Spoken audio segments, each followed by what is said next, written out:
Saya mau bicara tentang samadhi. Tahu itu samadhi? Samadhi artinya just shut up, diam. No thinking, no asking, but quiet. Kamu tidak harus berbicara apapun. Kamu tidak usah bertanya apapun. Kamu hanya harus diam, mengamati. Dan lama-kelamaan, apapun yang terlintas di dalam kepalamu, kamu berhasil sepenuhnya menjadi pengamat atas pikiranmu. Jangan diblokir, jangan dikondisikan, saya tidak mau memikirkan A, tidak boleh memikirkan B, saya harus membuang pikiran A, pikiran B, tidak seperti itu.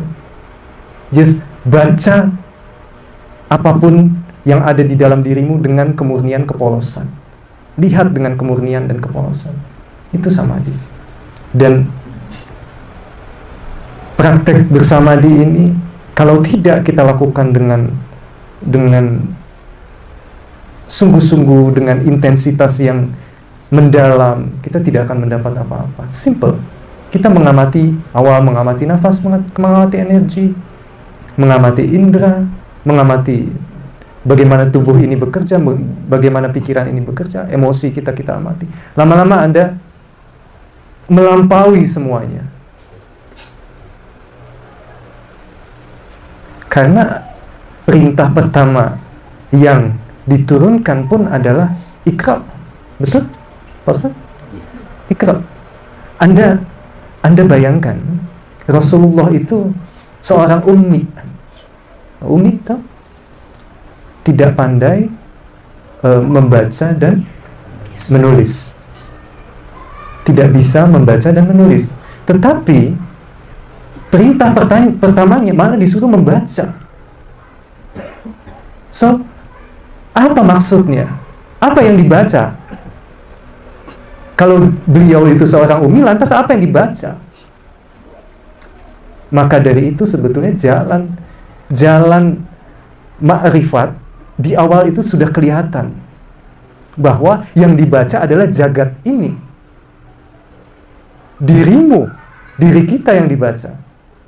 Bukan yang di atas kertas. Tapi ini, kalau orang Nasrani bilang pemerintahan Allah itu bukan kita mengumpulkan orang untuk diorganize, bukan menjadi sebuah gereja atau sebuah perkumpulan ibadah, bukan. Pemerintahan Allah harus terjadi di dalam dirimu, dari kepala sampai kaki, dari pikiran sampai batin, harus diperintah dengan kesadaran murni.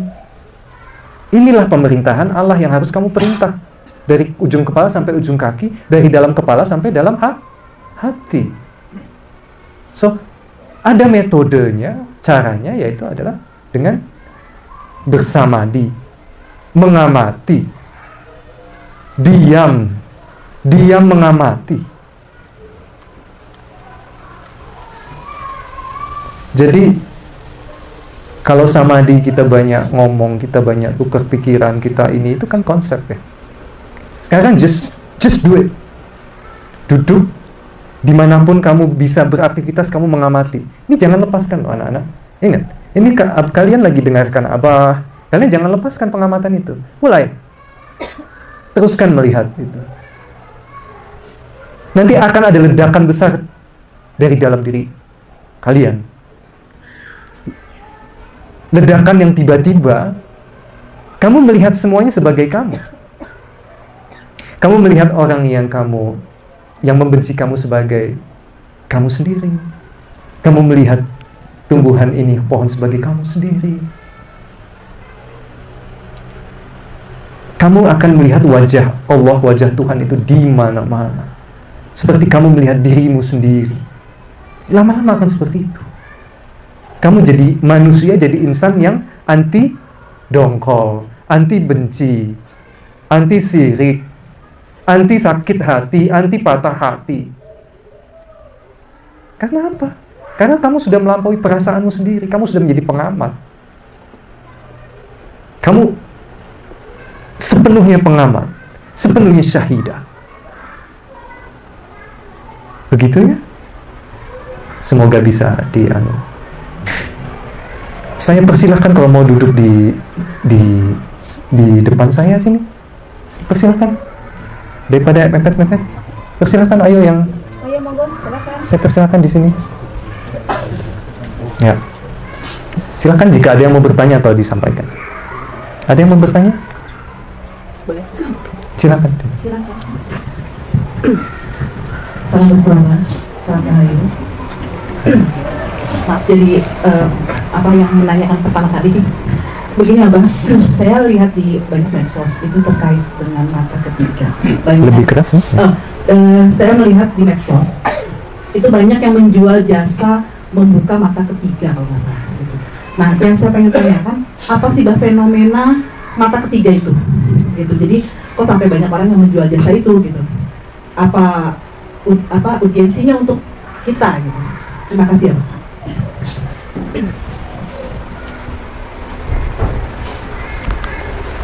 Oke, Abah tanya dulu sama kamu. Kamu sudah berapa tahun menjadi anak apa? Dari tahun 98, lebih dari 20 tahun. Oke, 20 tahun. Selama 20 tahun itu, di tahun keberapa kamu mulai merasakan ada loncatan jiwa yang mana kamu melihat segala sesuatunya dengan sepenuhnya bahwa dia yang jahat sama saya dalam pikiran, tapi kamu tidak terganggu dengan itu. Kamu merasakan sebenarnya dia itu kamu. Tahun 2020. Oke, sebentar. Kamu melihat orang apapun, kamu melihat apa adanya. Melihat yang baik sama kamu, yang jahat sama kamu, yang iseng, yang culas sama kamu, itu kamu merasa biasa saja. Itu kamu merasa, ya dia saya dia. Apa istilah kita? Meras tuh. Merasa satu dengan setiap wujud, setiap keberadaan. Dan apapun yang ditujukan kepada kamu, kerugiankah, hinaankah, kamu sama sekali tidak terganggu. Karena apa? Kamu melihat semuanya yang ada di diriku ini, nothingness. Aku bukan tubuh, kamu menghina tubuhku yang mana? Kamu menghina harga diriku, aku pun bukan harga diriku itu. Nah, fenomena itu kamu alami di tahun keberapa? Setelah selama ini kamu belajar? 2022, 2023. 2 tahun? Oke. Selama 18 tahun? Ya. Oke. So, mungkinkah selama 18 tahun itu kita otak-atik hidup kita? Betul kan? Oke. Jadi mata ketiga itu bukan mata yang ada di sini ya, kayak Ziva gitu. Ziva bukan sosok di Himalaya. Ziva itu prinsipal, lambang kesempurnaan, lambang kesempurnaan insan yang sudah tercerahkan itu Ziva. Dan ketika orang yang sudah bisa membakar habis egonya, membakar habis memori. Jadi kalau kita melihat ini kan di belakang mata kita ada memori. Anda melihat saya, pertama kali pasti plus minus, oh si gundul ini, si botak itu. Plus minus ya? Betul? Ada memori. Anda melihat seseorang pakai data. Ini orang kurus, ini orang tinggi, ini orang gemuk. Pakai data. Nah, ketika Anda sudah membakar habis data Anda melihat seseorang apa adanya. Anda melihat lalat apa adanya. Anda bisa melihat lalat dengan indah, apa adanya. Kalau ada lalat di sini, kamu tinggal giniin aja. Anda melihat pohon apa adanya. Anda melihat seseorang apa adanya. No judgment, no memory, no data. Dan ketika data itu sudah terbakar habis, kamu akan melihat semuanya dengan kemurnian. Kamu bisa melihat dia sebagai dirimu sendiri. Dan kamu gak akan pernah terganggu dengan apapun. Kamu punya visi baru melihat segala sesuatunya. Visi baru melihat kehidupan.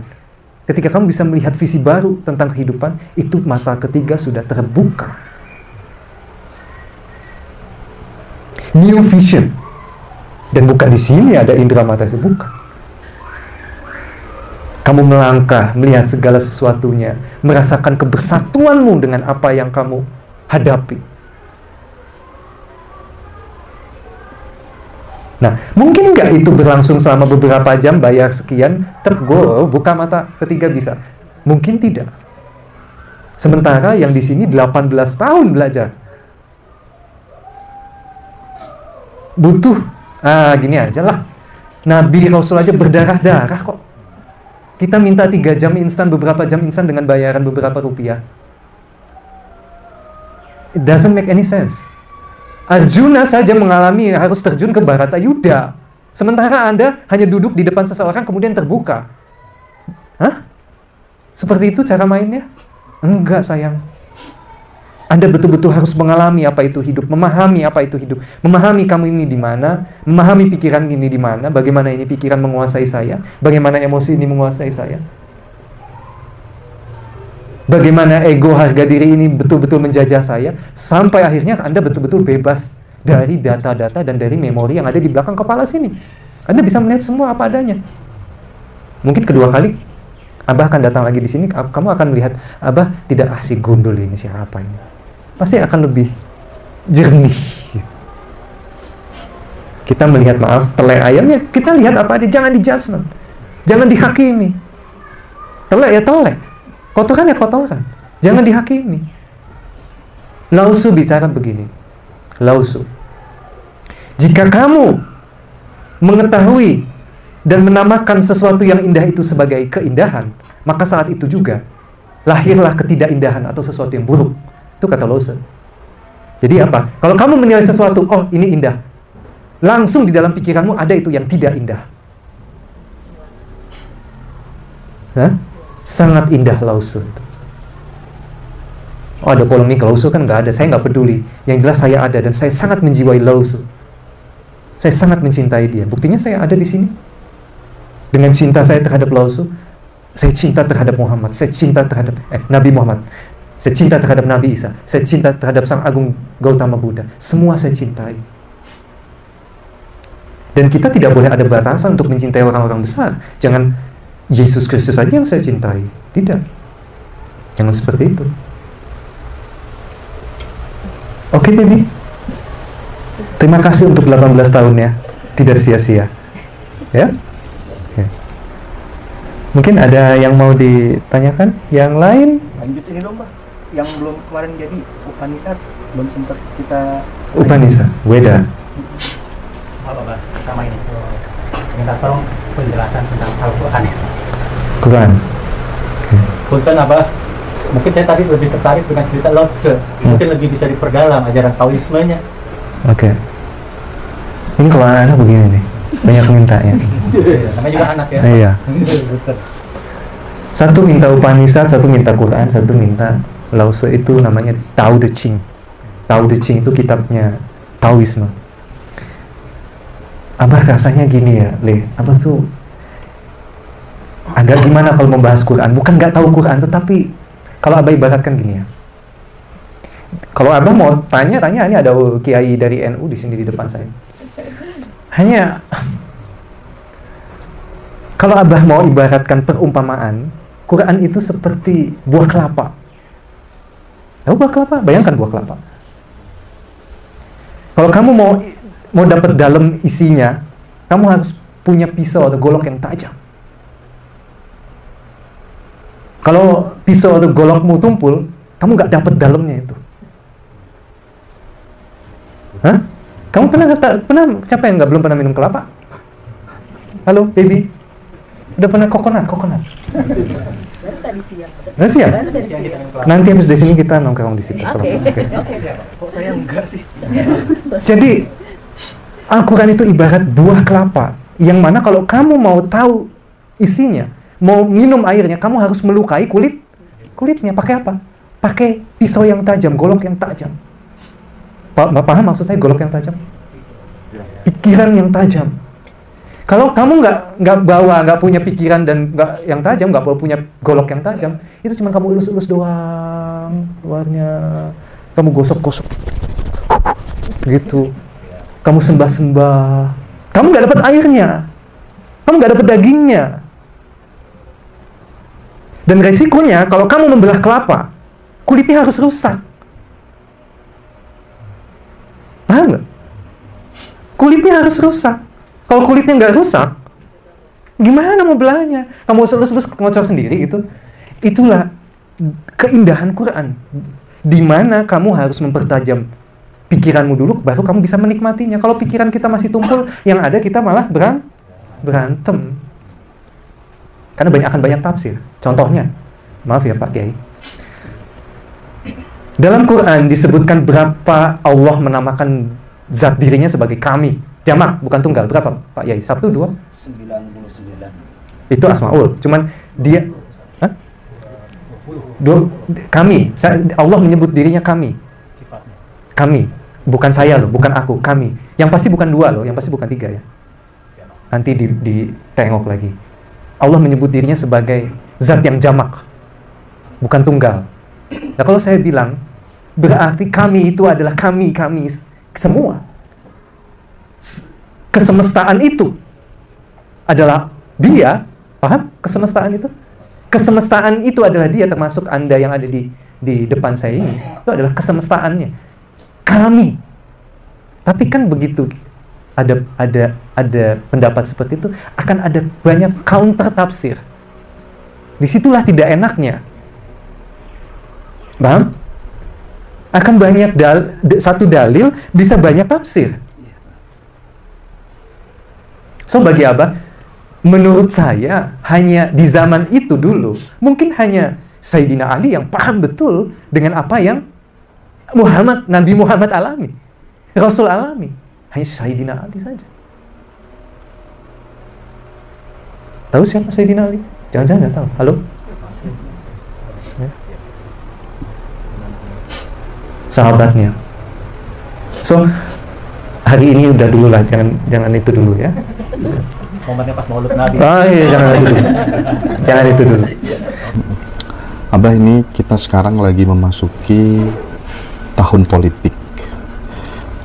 Bagaimana menurut pandangan Abah Isa, kaum spiritual, para pencari jalan kesunyian itu merespon konstelasi politik di 2024 yang kemudian nanti pasti mengarah kepada dikotomi di tataran grassroots gitu ya, sehingga yang muncul adalah kebencian antara satu orang dengan yang lainnya, satu kelompok dengan yang lainnya.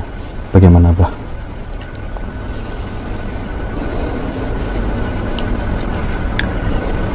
Yang pasti saya mau bicara pemerintahan pada umumnya, konsep negara pada umumnya, dan pemerintahan sebelumnya. Saya tidak akan menilai di sisi masalah ekonomi, masalah selain spiritual, karena itu bukan domain saya. Tapi yang pasti saya akan berbicara di ruang-ruang masalah kebatinan. Bagaimana bangsa ini, negara ini, khususnya pemerintah, menempatkan faktor atau perihal kebatinan ini. Abah mau berbicara dari awal dulu, boleh ya? Boleh Pak. So, sejak kecil, manusia itu sudah didesain untuk tidak merdeka. Sejak kecil kita sudah terdidik untuk tidak boleh bertanggung jawab terhadap diri sendiri. Paham maksud saya, Mas Hendra? Gimana tuh Pak? Sejak kecil Anda sudah terkondisikan untuk tidak boleh bertanggung jawab terhadap diri sendiri. Tenang, ada Tuhan. Iya. Kalau terjadi sesuatu, kamu tinggal minta, dia akan bertanggung jawab penuh akan dirimu. Itu? Iya benar. Dan karena Anda secara geografis Anda lahir di sini, ini kan kodrat geografis. Anda lahir di sini. Kalau Anda mungkin Anda lahir di India, Anda mungkin ikut mayoritas Hindu. Anda lahir di sini, Anda ikut mayoritas Muslim. So, itu tidak pernah menjadi pencarian Anda hanya diwariskan. Sedikit yang menjadi betul-betul mendapatkan agama itu dari pencarian. Iya. Oke. Dan celakanya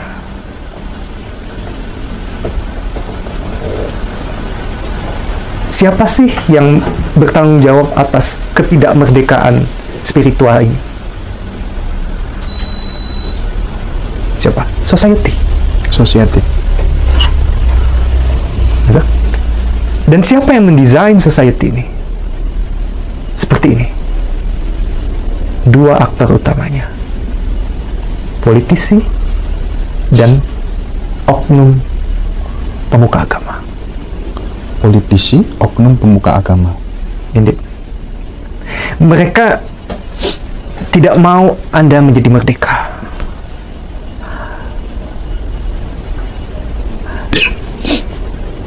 Hak-hak kebatinan Anda, bicara hak-hak kebatinan. Hak-hak kebatinan Anda itu menjadi komoditi. Betul. Anda jangan sampai Anda merdeka secara spiritual. Karena jika kalau Anda merdeka secara spiritual, mereka nggak dapat apa-apa. Abah tidak melihat gini ya. Oh, banyak pemerintah prestasinya, Bah. Infrastruktur, jalan, and then kesehatan dijamin, dan lain-lain. Bagi Abah itu bukan prestasi, itu kewajiban. Memang tugasnya begitu. Tugas seorang yang kita beri dia apa istilahnya, kursi mandat sebagai pemimpin, bagi Abah wajib mengadministrasi apa yang sudah kita berikan, pajak. Hanya mengadministrasi supaya kita sejahtera. Itu udah tugas. Tapi ada satu hal pokok. Masalah hak batin manusia Indonesia. Karena politisi, oknum agama, oknum pemuka, bicara oknum loh ya. Oknum ya. Kalau politisi nggak pakai oknum ya, karena hampir semua, jadi nggak usah. Tapi nanti di breakdown juga korelasinya. Kalau oknum agama saya nangkep. Kalau yang politisi itu nanti korelasinya apa, Bah? Oke. Sekarang politisi itu tidak mengabdi kepada kesetiaan, tapi mengabdi kepada kepentingan. So, mau di breakdown seperti apa? Iya. Karena memang basically itu. Betul. Ya toh? Basically mereka nggak setia pada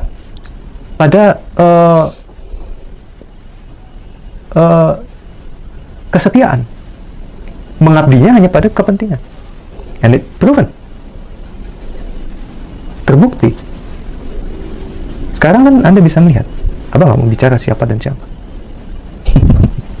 Dan yang kita di bawah ini kayak apa berdarah-darahnya, kayak apa terpolarisasinya. Abah hanya mau mengajak kita pulang kepada kewarasan kita. Dan kita harus waras, eling, bahwa ada orang yang tidak ingin kita merdeka secara spiritual. Karena once kita merdeka secara spiritual, mereka yang berkepentingan tidak mendapat apa-apa. Betul. Once hak kebatinan kita menjadi sepenuhnya milik kita, tidak di framing, tidak didesain. Kita kan sudah didesain. KTP, contohnya. Anda sebagai manusia Indonesia sudah didesain untuk tidak bisa menjadi seorang pencari. Begitu lahir, Anda harus punya stempel sebagai penganut agama tertentu. Tertutup sudah Anda menjadi seorang pencari. Kemerdekaan, kebatinan spiritual kita dirampas. Mas Hendra pernah nggak sih menemukan orang bingung yang terjebak di dalam KTP? Pernah? Seperti, sebenarnya aku nggak agama A, nggak agama B, nggak yakin A, nggak yakin B, tapi ya wes lah. Kan ya wes lah. Sebenarnya aku kejawen, tapi ya wes lah, milih yang itu aja. Paham? Itu sekarang di mana-mana banyak orang begitu, Pak. Persis. Dan bagi Abah, kejawen itu bukan agama, bukan kepercayaan, itu laku hidup. Iya, paham. Laku hidup. Kalau agama kepercayaan itu way of life ya. Way of life. Kalau agama kepercayaan itu, dia pasti ada ritual. Ya, kejalan ada ritual, tapi berjalan seiring dengan laku hidup. Bukan percaya apa percaya. Iya. Nilai, lakon urip. Iya. So, mau ditaruh di mana, mau ditempatkan di mana? Mereka-mereka yang sedang hidupnya dalam sebuah konsep yang non-ritual. Ayo, mau ditempatkan di mana? Mau dikemanakan hak mereka? Dan elit politisi dari dulu, ya memang mungkin faktor sejarah. Ya Wali Songo tidak pernah menyentuh ruang-ruang keagamaan. Wali Songo tidak pernah menyentuh ruang-ruang politik. Kalaupun ada, di situ tidak untuk demi kepentingan, tapi demi nilai agama itu sendiri. Tapi zaman revolusi ini kan peran ulama kan di situ berkolaborasi antara politisi dengan ulama, kolaborasi yang panjang di situ. Sampai sekarang kan begitu. Kalau capres harus sowan dulu ke ponpes. Dan maaf, tidak hanya ulama agama mayoritas, semua kan disentuh ruang-ruang itu. Betul. Dan mungkin apa yang diberikan di sana, Abah tanya, apa itu cuma-cuma? Pasti tidak. Dan maaf, kita yang umat ini hanya akhirnya ikut, mau nggak mau. Dan politisi dan oknum pemuka itu memagari umat-umatnya, mendesain umat-umatnya untuk supaya tidak merdeka. Karena kalau merdeka, Paham. begitu seseorang meraih kemerdekaannya secara spiritual, dia menjadi orang yang Bebas. Kebebasan itulah yang ditakuti oleh politisi, oleh oknum ulama. Jadi perselingkuhan. They use you. Dia memakai kita, memanfaatkan kita. Cuman kita nggak sadar, kita enak, kita betah dimanfaatkan. Kita nggak sadar. Gitu. Jadi perselingkuhan antara politisi dengan oknum-oknum yang dianggap tua di agama, berbagai macam agama, itu sebuah keniscayaan yang memang tak terbantahkan dari dulu. Tak terbantahkan. Dan Abah dalam sudut pandang spiritual, Abah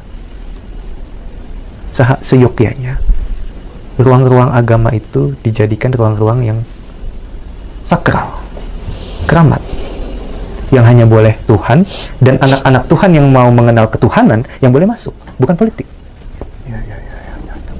Yang hanya Tuhan dan anak-anak Tuhan yang mau mengenal ketuhanan. Politik no. Once politik masuk, semua menjadi desain, semua menjadi ruang isolasi. Kamu nggak bisa keluar, mau nggak mau. Udah dari dulu, karena kita kodratnya dari kecil. Kamu harus percaya, tenang aja, kamu seperti membayar premi. Dengan kamu berdoa, kamu akan mendapat jaminan, keberuntungan, keberkahan, semua masalahmu. Karena kamu sudah berdoa, kamu sudah kirimkan di atas, kamu akan selesai semua masalahmu. Kamu tidak terdidik untuk bisa bertanggung jawab penuh atas dirimu. Karena apa? Sudah ada yang nanggung nanti. Guru agamamu bisa menyelesaikan itu. Betul? Kiaimu bisa menyelesaikan itu, pastormu bisa menyelesaikan itu. Ada jalan tercepat menuju Tuhan. Syafaat. Ya. Barokah. Ya. And then kamu menjadi manusia yang dependent. Dependensi kamu itu menjadi komoditi. Dependensi kita menjadi komoditi bagi dua oknum tadi. They need people. Mereka butuh orang. Mereka butuh orang banyak. Dan faktor kebatinan ini kan yang paling mudah. Begitu faktor kebatinan ini mereka bisa masuk di faktor X ini, faktor kebatinan ini, bisa tangkap faktor kebatinan ini,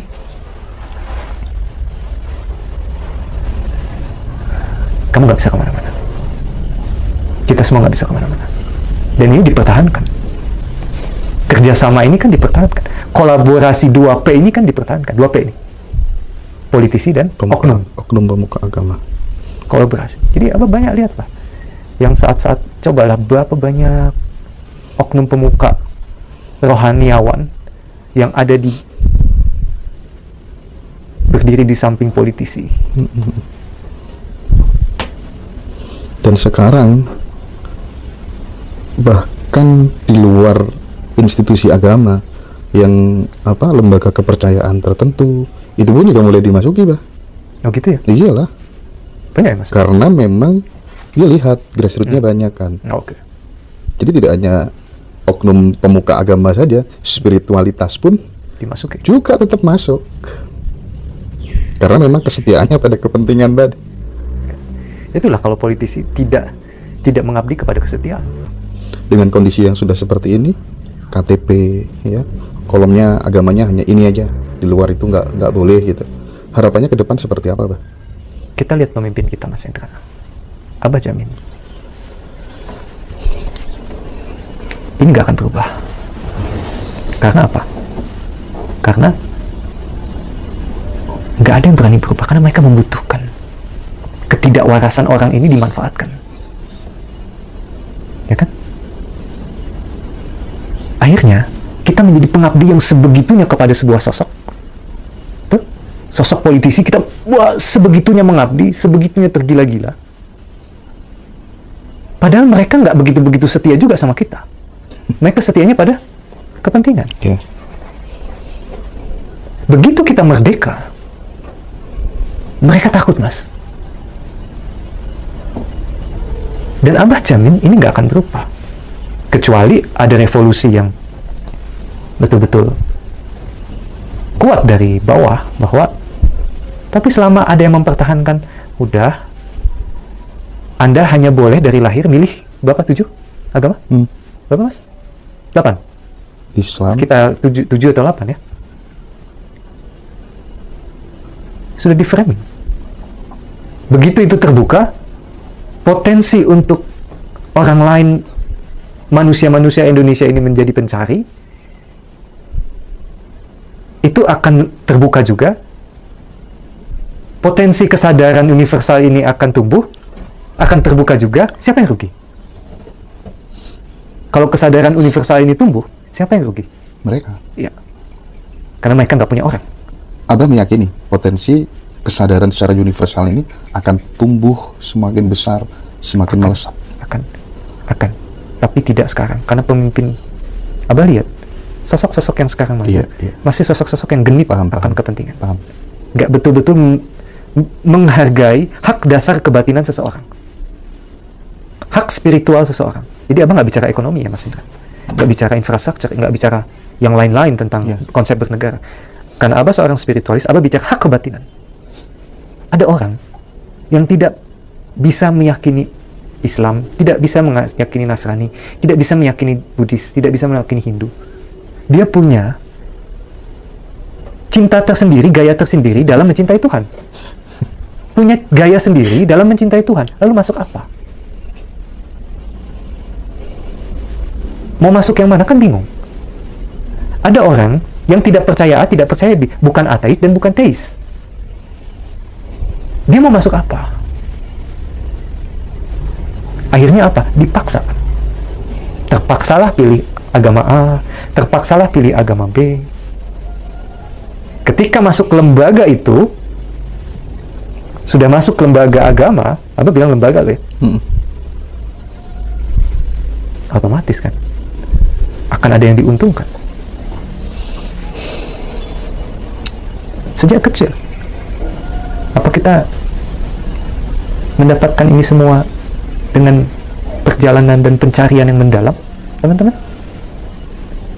Mendapatkan apa yang kamu sebut agama ini dengan Warisan tadi. dengan pencarian dan perjalanan yang mendalam, atau hanya rantai dari warisan orang tuamu diwarisi dari kakekmu, diwarisi dari dan kodrat geografis kamu di sini, kamu lahir dari seorang ibu yang memang mayoritas di sini agamanya apa. Beda lagi kamu lahir dari rahim seorang wanita yang di Jepang, Chinese. Ya. Please. Jadi tolong, kita harus bangun dari, kita harus waras lah, bahwa kita ini digunakan. Independensi kita dirampas. Ya, independensi kita dirampas. Ketidakmerdekaan batin kita ini jadi komoditi. Yang dapat untung mereka. Ya. Contoh nikah beda agama, banyak Oke. sulit kan mas? Banyak orang susah itu perkara nikah beda agama tuh.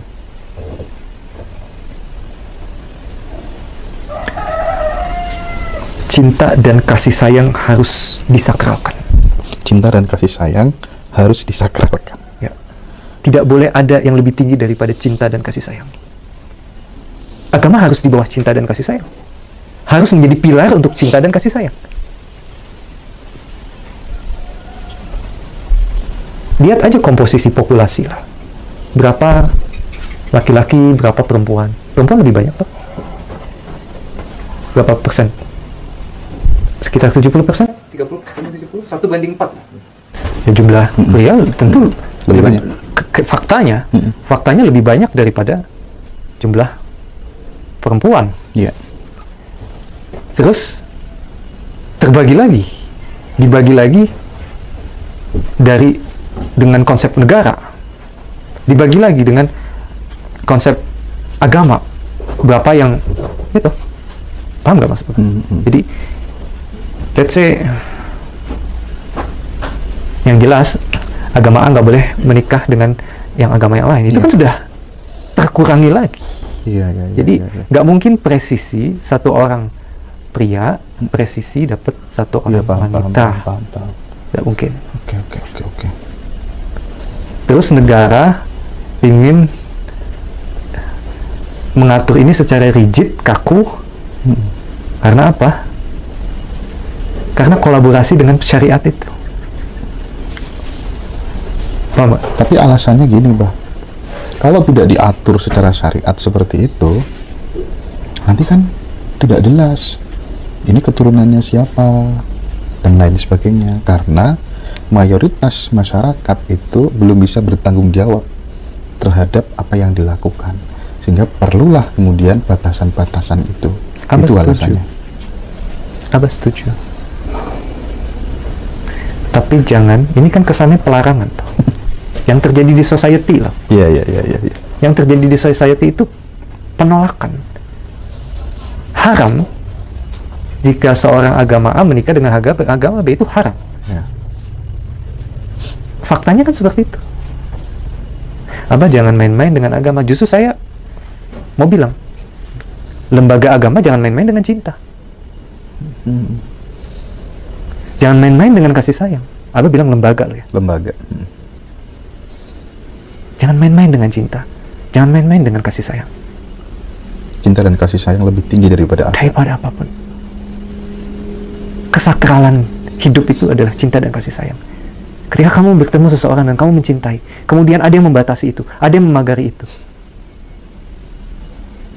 Hati-hati. Abah setuju, harus ada yang diatur, harus ada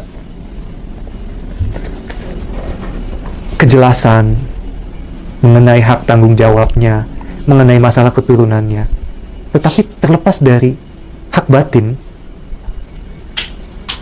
bagi Abah, cinta itu harus paralel dengan spirituality. Makanya hanya orang-orang yang punya kemerdekaan spiritual yang nggak akan terikat dengan ini. Mereka pasti akan nikah, mungkin di luar negeri atau dengan cara apapun. Pasti akan nikah, dan pasti akan sendiri-sendiri. Dan Abah sudah nganjurkan itu. Banyak yang datang kepada Abah, orang tuanya nggak memperbolehkan karena beda agama. Saya bilang nikah aja. Nikah, kamu cinta, kamu bertanggung jawab. Nanda bertanggung jawab atas cinta Nanda, ya nikah. Kamu sudah dewasa, nikah. Tidak ada yang berhak. Yang penting kamu bisa bertanggung jawab penuh. Nikah, di luar negeri dia nikah, balik lagi. Jadi penjajahan society. Dan siapa yang mendesain society seperti ini? Siapa yang mendesain?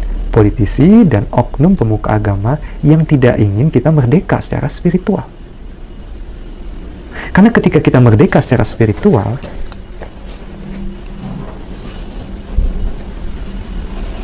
mereka nggak dapat apa-apa. Mereka nggak dapat apa-apa. Iya sih, kalau digeneralisir bahkan milih pemimpin saja kita nggak merdeka, kita dipilihkan gitu. Apa bedanya dengan kerajaan? Ini ada kerajaan PDIP, kerajaan Demokrat. Ya, sebenarnya apa sih perlunya itu, Mas? Secara hakiki loh, apa sih perlunya itu? Sekarang Abang mau menjawab nih, banyak pertanyaan nih. Konsep Nusantara lah, penting. Coba, menurut Mas Hendra, kasih insights lah ke saya. Karena Mas Hendra kan sudah keliling nih. Banyak semangat kenusantaraan yang mungkin Mas Hendra pernah dengar. Itu seperti apa? Semangat kenusantaraan. Ada orang yang tanya sama saya, kita bergerak untuk semangat kenusantaraan, Mbah. Oh ya? Terus saya tanya, yang kamu maksud Nusantara itu apa? Indonesia ini? Tunjuk. Describe. Yang mana? Ketika kamu nunjuk dan yang lain tidak diunjuk, yang lain di luar itu, paham nggak? Ketika kamu nunjuk, ini seorang spiritual, pelaku spiritual mengkampanyekan kenusantaraan, pelaku spiritual ya, mengkampanyekan kenusantaraan. Itu apa dulu, Pak?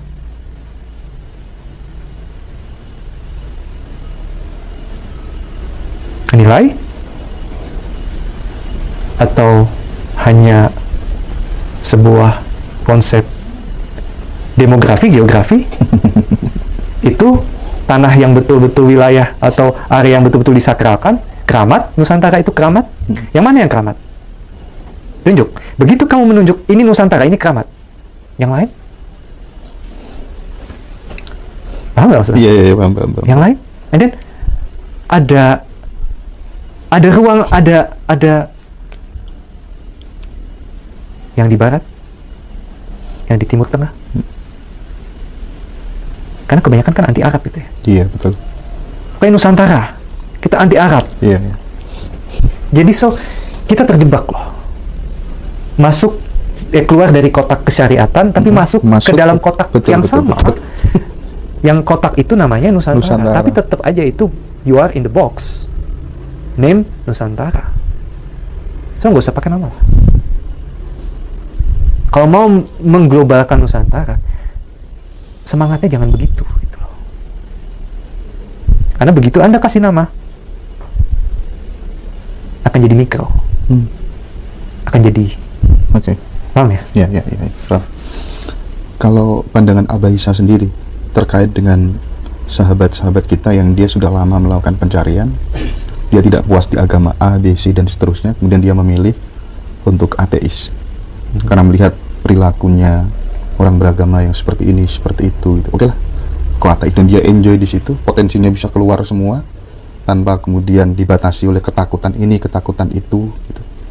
Dan yang dia sesali hanya satu, saya menyesal kenapa saya dilahirkan di Indonesia, gitu, dengan orang yang banyak yang sumbu pendek dan seterusnya, gitu. Pandangan Abah Isa bagaimana?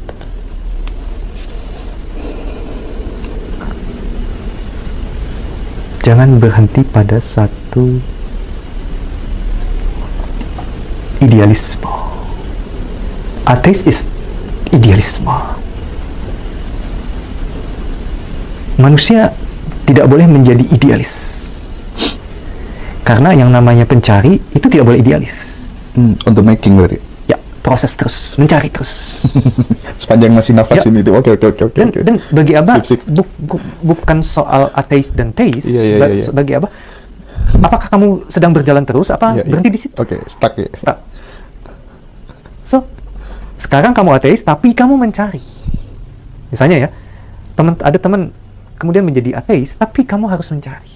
Mencarinya itu, basically harus start dari ignorance, ketidaktahuan. Iya.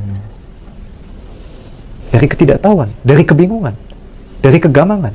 Dari total confusing, kebingungan yang sangat total, itu bagus. Jika Anda bingung, masuk agama A bingung, masuk agama B bingung, bingung, berdoa nggak dapat jawaban bingung. Atau dijawab tapi mencari, bener nggak? Penasaran kan? Anda ragu semuanya, ragukan semuanya, Anda mencari. Proses mencari ini yang baik. Dan proses pencarian ini, mau masuk agama apa Mas Hendra? Islam, Kristen, Buddha, Hindu. Gak bisa. Agamanya on the making. On the making. But negara sudah memframing, kamu harus di stamp sejak lahir menjadi A, menjadi B, menjadi C, menjadi D. Itu aja sih kekurangan pemerintah kita mengenai hak batin lah, mengenai ekonomi, dan aku bukan expertnya di sana. Aku nggak bisa bicara masalah ekonomi dan lain-lain. Teman-teman dari dulu itu, khususnya teman-teman di Republik ini, menunggu-nunggu yang namanya Satrio Piningit. Nah itu kira-kira apa tuh namanya, untuk penjajahan dari zaman Belanda dulu, supaya masyarakat kita berharap terus, saking terbiasanya berharap, tanahnya habis, dibeli Cina dan lain sebagainya. Untuk? Ya, untuk kepentingan kapitalistik. Oke. Nah, yang saya tanyakan, sebenarnya konsep Satrio Piningit itu beneran ada apa enggak sih? Menurut Abah sendiri gitu, bakal muncul nggak sih satu manusia yang kemudian dia bisa mendamaikan tidak hanya satu negara, tapi negara satu dengan negara yang lainnya, yang katanya muncul itu mesti orang Jawa. Nah, ini kan, ini mabuk Jawa atau gimana, Pak? Akan ada, tapi dia gak akan hidup di balik jubah politisi dan jubah agamawan. Oke. Dia sekali berpawang. Whatever. Tapi tidak berbaju politisi dan tidak berjubah agamawan. Karena dia akan berevolusi itu kok. Dia nggak akan ada di pihak itu. Dia akan merevolusi tatanan negara dan dia akan merevolusi tatanan kebatinan. Itu bukan yang kamu tanyakan ke Abah mengenai hubungannya dengan tanah itu. Abah tahu Satrio Piningit itu akan ada, tapi Mas Hendra tanya mengenai kapitalisme. Jelas dia seorang yang akan lahir sebagai Satrio Piningit, ya orang yang akan melawan kapitalisme. Oke. Satu sosok atau menjadi kesadaran kolektif?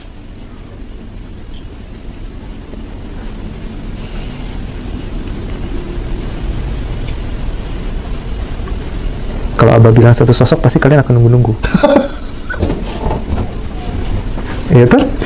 Betul, Pak. So, buat apalah. Yang jelas, Abah pernah bicara sama Sendra, Mas, 3 generasi ke depan, zaman kesadaran universal ini akan mulai tumbuh. 3 generasi ke depan. Semakin banyak pencari, semakin banyak orang yang penasaran dan mendobrak ketidakwarasan, semakin banyak. Ini upaya kita mendobrak ketidakwarasan ya, Pak? Ya. Yang diwariskan turun-temurun Ya. gitu ya, Pak? Ya. Dan aktornya sekarang udah jelas. Ya. Oknum pemuka agama dan politisi. Ya. Nah, ini harus jadi common enemy, Pak. Gimana, Pak?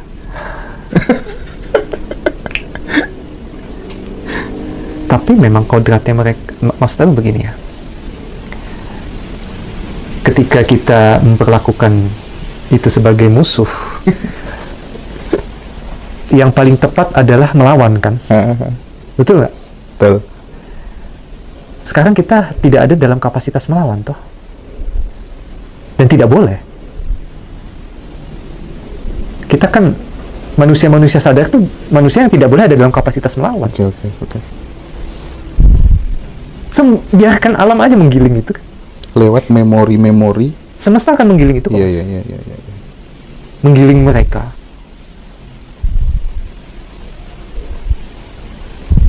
Politik tengah berkarma, agama tengah berkarma, kita aja. Demokrasi punya karmanya juga. Lihat aja. Iya. Nah, saya teringat, ini penting sekali, Bah. apa sih sebenarnya syaratnya supaya kita menjadi sahidah yang asli, kita benar-benar bisa menjadi penyaksi yang asli, nothingness itu seperti ini gitu. Yang kedua, ini ada orang debat sama-sama tokoh gitu, kamu tidak boleh nyebut Tuhan itu sebagai semesta, yang menciptakan semesta itu Tuhan sendiri gitu. Nah, ini Abah saya minta tolong untuk memberikan klarifikasi, penjelasan apa bedanya semesta dengan Tuhan. Tuhan yang dipahami orang secara umum dan Tuhan secara esensial itu apa, begitu Bah, supaya kemudian, karena banyak akar perselisihan itu hanya gara-gara ini Bah. Akan selalu bertengkar karena mereka tidak bergerak dari ketidaktahuan. Karena bergeraknya dari kitab, dari knowledge,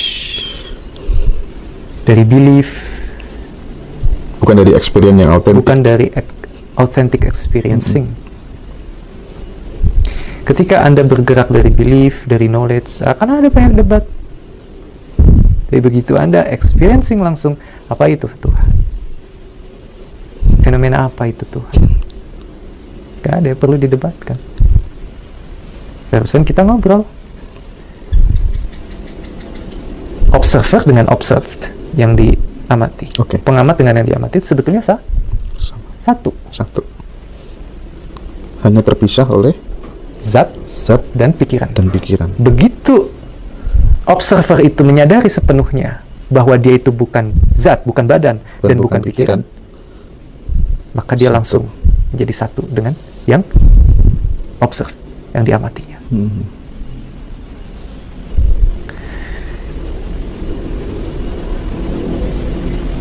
Bagi Abah,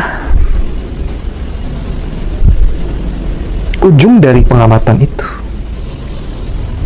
karena dalam meditasi itu kan rantai pengamatan, rantai observasi. Kamu menyaksikan, memulai mau menuju hening, belum hening, menuju hening, kamu mengamati ada cahaya, ada titik-titik, kamu saksikan, jangan terlibat, tugasmu menyaksikan. Ada fenomena, ada sensasi, rasakan tapi jangan terlibat. Begitu kamu tidak terlibat, kamu ada di dalam proses penyaksian, kamu akan mendapatkan fenomena yang lain. Kamu saksikan lagi fenomena ini, terus timbul lagi fenomena yang lain. Loh, tiba-tiba kok saya masuk gulungan kekosongan. Sampai pada akhirnya, dari kamu melihat titik-titik cahaya, kemudian kamu melihat cahaya yang besar, kamu melihat lagi cahaya yang kecil, kamu melihat sosok-sosok, sampai pada akhirnya kamu tidak melihat apa-apa lagi, alias kamu ada di dalam total darkness, kegelapan total.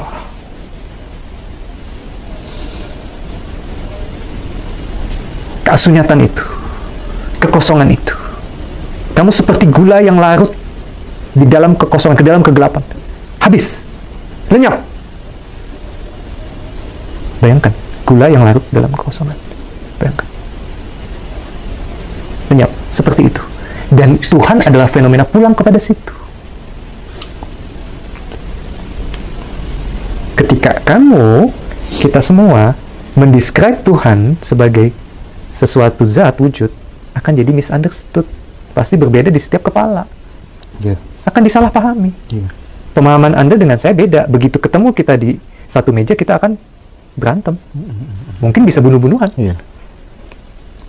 Waktu kapan hari kita ngobrol soal dasar-dasar penciptaan, itu kan banyak orang yang masih tidak dong. Mana mungkin segala sesuatunya ini Terjadi tercipta dengan sendirinya. Masih banyak yang tidak bisa menerima pemahaman itu. Betul. Meskipun kalau diangan-angan proses penciptaan itu sendiri juga ndak masuk akal. Gimana Bah? Bisa apa tuh namanya, diulang lagi Mbak? Ketidakmungkinan itu kan kamu dapat dari persepsi pikiran, bukan dari pengalaman. Makanya itu Tuhan, kata Tuhan, dan itu akan menjadi selalu misunderstood, akan disalahpahami terus. Karena apa? Karena Anda bermodal dari knowledge, buku, kitab, dan belief, rasa percaya. Dikasih tahu orang Tuhan yang menciptakan ini, rasa percaya itu tertanam. Anda tidak bergerak dari kekosongan, dari kemurnian, dari ketidaktahuan. Oke. Begitu Anda bergerak dari ketidaktahuan, Anda mengalami apa yang namanya keasunyatan, Anda akan tahu bahwa segala sesuatunya terjadi dengan sendirinya.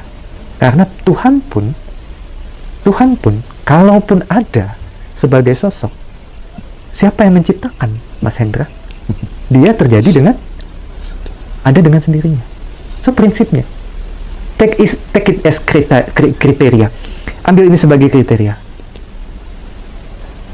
Ketika kamu meyakini sesuatu tidak berawal dan tidak berakhir, artinya itu apa?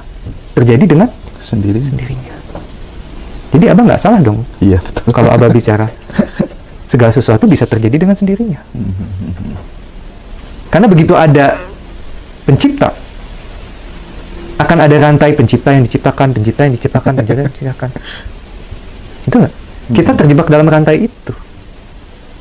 But itu konsepsi pikiran. Abah nggak mau bicara filosofi apa dan lain-lain. So, bagi pelaku-pelaku spiritual sudah nggak pas bicara tentang itu. Oke, paham. Bicaranya akhirnya hanya senyum aja. Apa yang bisa didefinisikan dari kekosongan? Nggak ada. Maka itu nggak bisa ribut. Kalau sudah masuk dan mengalami langsung keasunyatan, orang nggak bisa ribut karena terjemahannya cuma satu. Apa? Kosong. Oke. Meditasi atau berdoa, Bah? Meditasi. Lirikanmu. Pas Hendra ini mancing-mancing. Kadang berdoa pun, Mas, kalau doa itu kita alamatkan ke semua, itu lebih bagus daripada meditasi yang punya hasrat. Oke. Doa yang kita alamatkan untuk semua itu derajatnya lebih tinggi daripada doa karena hasrat. Daripada meditasi yang penuh dengan meditasi hasrat. karena hasrat, karena keinginan. Oke. Anda berdoa, tapi doa itu alamatkan ke semua. Jangan alamatkan ke langit, yang di situ Anda yakin sebagai Tuhan. Jangan. Alamatkan kepada semua. Paham? Paham. Itu lebih bagus daripada Anda duduk bermeditasi, di sininya dimulai dengan ingin ketemu Tuhan, ingin suwung, ingin hening, ingin ada ambisi. Mendingan kamu melihat langit, makasih. Lihat samudra, terima kasih. Lihat ada makanan di piringmu, terima kasih. Ada air mengguyur tubuhmu, terima kasih. Dan kamu doanya tuh seakan satu bahasanya. Thank you. Atau I love you. Aku mencintai semua. Syukur. Alamatkan kepada semua. Kalau Tuhan itu bukan semesta, lantas kamu tidak mengakbarkan Tuhan dong. Karena semua itu Tuhan. Keberadaan itu Tuhan. Eksistensi itu Tuhan. Dan eksistensi ini diselimuti oleh ketidakberadaan. Diselimuti oleh kekosongan. Jangan salah. Keberadaan yang kita lihat ini hanya bagian kecil saja yang diselimuti oleh kekosongan. Maka dari itu, puncak dari hening adalah masuk ke dalam kegelapan total. Emptiness. Tak ada apa-apa lagi. Bukan cahaya, tapi tak ada apa-apa lagi. Tak ada apa-apa. Oke, Pak. Dan ketika orang sudah mencicipi itu, nggak mungkinlah ribut masalah Tuhan, yakin. Cuma Anda senyum aja kok. Ada nggak perdebatan tentang Tuhan ketika pengalamannya yang dialami hanyalah keasunyatan? Oh, Tuhan saya begini, apa yang mau diterjemahkan dari kekosongan? Dari keasunyatan. Tapi begitu Anda menerjemahkan Tuhan melalui dibekali oleh belief, dibekali oleh knowledge, katanya ilmu buku A, ilmu kitab, pasti ribut. Bukan ribut lagi, bunuh-bunuhan. Oke. Terus ini, Bah, apa itu namanya? Bagaimana cara untuk membuka pintu keabadian itu, Bah?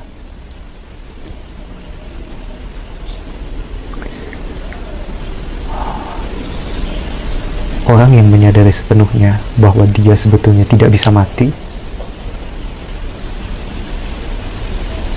hanya orang yang sepenuhnya menyadari bahwa dia bukan bagian dari kematian. Dia bukan bagian dari lahir dan mati. Ada orang yang berani. Orang yang tanpa hasrat. Orang yang tanpa mimpi. orang yang penuh mimpi, penuh hasrat, gak akan berani, gak akan bisa membuka pintu keabadian. Karena dia akan selalu berpikir, dari sini mati, saya mau ke alam mana. Hanya orang insan-insan yang menyadari sepenuhnya bahwa dia bukan tubuh. Dia bukan tubuh. Mas Hendra, ini ada angin loh. Ada angin. Ketika Mas Hendra menyaksikan prana yang comes and go, bahkan dalam hembusan nafasmu, kamu bisa mendengar hembusan nafasmu.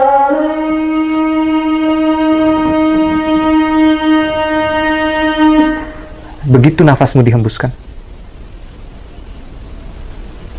di antara hembusan angin itu, kamu lenyap. Rasakan bahwa kamu adalah nafas itu yang lenyap bersama hembusan angin. Kamu bukan tubuh. Oke. Paham, Mbah.